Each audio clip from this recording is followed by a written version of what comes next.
Welcome to the Mindfuckery Podcast.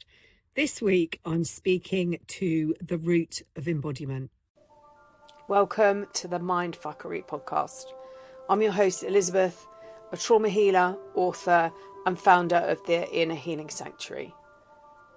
The Mindfuckery Podcast has been recognised by FeedSpot as one of the top 20 emotional abuse podcasts worldwide and number 3 in the UK for domestic violence. This show has also been featured by a million podcasts among the best on narcissistic abuse, coercive control and complex trauma. I've walked this path myself. I know the pain, the confusion, the endless questions with no real answers. I've spent over 20 years as a woundologist, creating practices like wound talking and the original wound to help people like yourself clear past life wounds, ancestral trauma and this life wounding. Here we go deeper, looking for the emotional and ancestral wounds to break the cycles of shame, abandonment and betrayal and reclaiming every part of you. Each episode is an invitation to release, repair and return to yourself. And when your whole being whispers, enough of carrying, enough of looping, enough of bypassing, enough of rumination, enough of blaming myself. The next step is simple, a soul alignment call. In this call, I will attune to your field, sense what's alive for you right now, and map out your journey and where it begins. This space was created to support healing from emotional abuse, to help you understand what happens inside you when love isn't safe, when boundaries are crossed, when survival becomes your default. This episode is part of the Freedom Beyond Trauma Soul Journey, an 11-stage path to wholeness, rooted in embodiment, emotional sovereignty, and deep remembrance. Today, I'm talking about the root of embodiment. I'm not here to teach embodiment as a concept. I'm not here to explain it or ask you to do anything differently. I'm simply going to describe what happens when the body is finally able to stay and allow your system to recognize what's relevant for you. Trauma pulls us out of the body. When something overwhelms us emotionally, relationally, developmentally, the nervous system does what it needs to do to survive. And often that means leaving the body, leaving the sensation, leaving the presence. This isn't failure, it's intelligence. I heard Gabor Mate talk about trauma to a group of people and say, if I was threatening towards you sitting in this auditorium now, what would you do? What could you do? And they all agreed that they could get up and walk away, or it might have been if somebody sat next to them was being rude or loud or saying something inappropriate. And they all agreed that they could move, they could leave the auditorium. They had autonomy to make those decisions. Where trauma arrives is in childhood. A child does not have that ability to leave. So they develop strategies to survive. Many of the women that I work with are deeply self-aware. They've done therapy for years, healing, workshops, practices. They've tapped, they've repeated affirmations. And yet there's a quiet sense of still living outside themselves, watching life rather than fully inhabiting it. They might hear a phrase, a word, or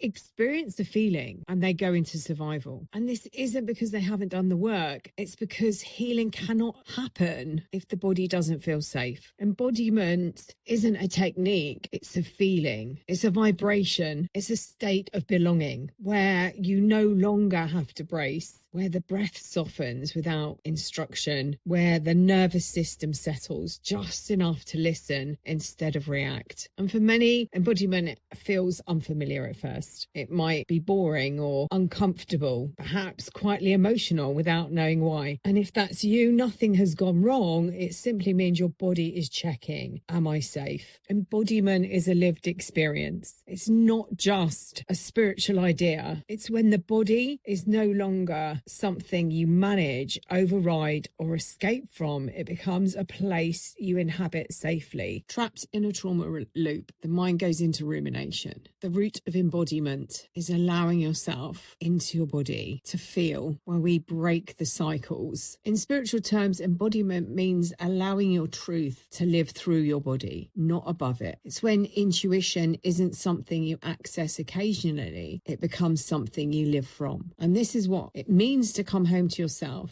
And this is why the journey begins here. And in this stage, we don't rush forward. We root down. This is where grounding becomes lived, not performed, where the body shifts from being a battlefield to feeling like home. Through the gentle and consistent practices that I teach you, the nervous system becomes steady, not controlled, but reassured. The body learns it no longer needs to stay on constant alert. This rooting becomes the soil from which everything grows. The root of every trauma pattern live 3 ancient imprints: abandonment, shame, and betrayal. In the root of embodiment, we don't analyze these wounds. We don't relive them. We create the conditions where they can begin to soften. We gently question if the beliefs we hold about ourselves are true. When the body feels held, abandonment loosens its grip. Shame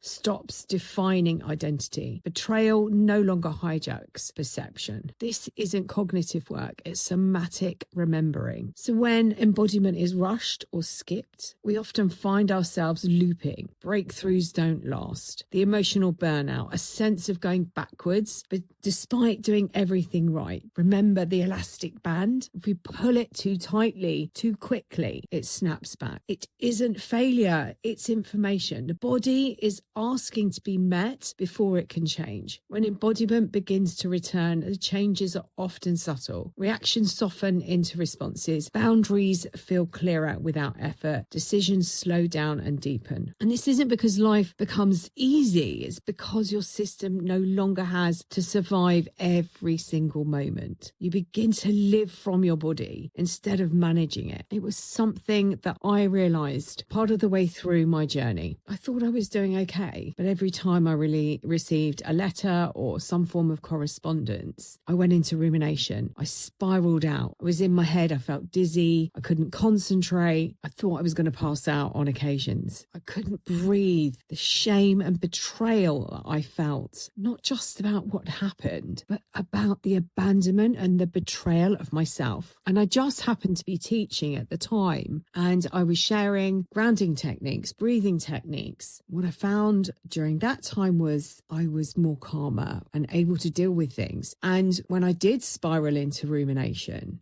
I could snap out of it within seconds or minutes. I had techniques that I then put together and discovered other areas that would help me. So when the next email, the next challenging letter arrived, the information was banked in my head, in my mind, and my nervous system was able to recognize straight away the lies and manipulation that came with it. And I went into and felt safer. I wasn't reacting. I was able to then respond. When embodiment begins to return, the changes are subtle. Reactions soften to responses. So as you're listening, there's nothing you need to do. Just notice what your body is doing right now, your breath, your posture, your contact with the space around you. And that noticing isn't a technique. It's the beginning of embodiment. If something in you recognizes this, not intellectually, but somatically, trust that. Your system has been waiting for the right moment, for the right time and the right conditions. And if you're at that point where you've said enough of repeating these patterns, enough of experiencing these same relationships, enough of the same pain, there's a link in the show notes where you can book a soul alignment call. No pressure, no fixing, just a conversation to sense where you're at the moment, what your needs are. As always, I'm sending you loads and loads of love until next time.